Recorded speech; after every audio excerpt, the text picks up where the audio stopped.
The girls, Anna, Olivia and Banta, met the next morning at the stream.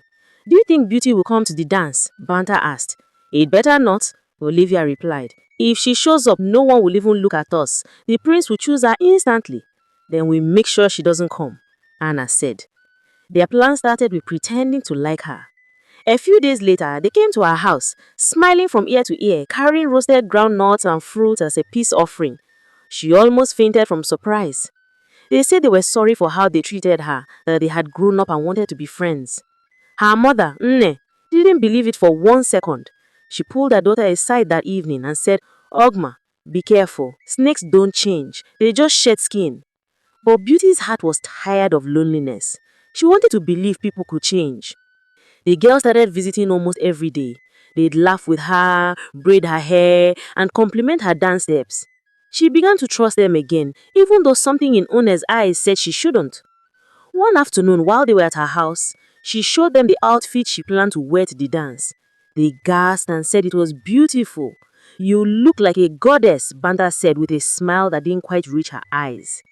She didn't notice then, but that was the smile of a wolf admiring its prey. Later, they gathered outside whispering to each other. They decided to dig a pit in the bush, and they would lure Beauty there on the day of the ceremony. They would push her into the pit, injuring her and ruining her chances of participating in the ceremony. The girls set out to the bush, carrying shovels and hoes. They began to dig using the sharp tools to break through the earth. They toiled for days, sweating and grunting as they walked. Their hatred for Beauty fueled their determination, and they kept digging until the pit was deep and wide enough for their plan. The morning of the dance arrived, and Nne woke her early. She hugged her tightly and whispered, "Don't follow them anywhere. Go to the palace alone. I had a strange dream." Beauty promised she'd be careful. Nne headed to the palace to join the other women in cooking for the occasion.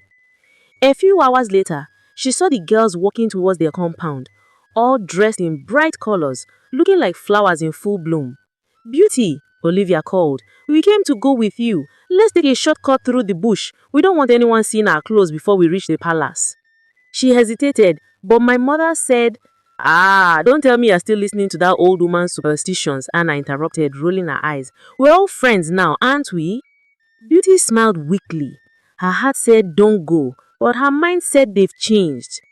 They walked together, laughing, talking about how the prince might look.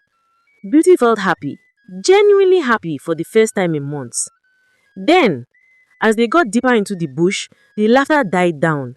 The path grew narrow and quiet. She noticed the bird had stopped singing. Her chest tightened, but before she could ask why they were taking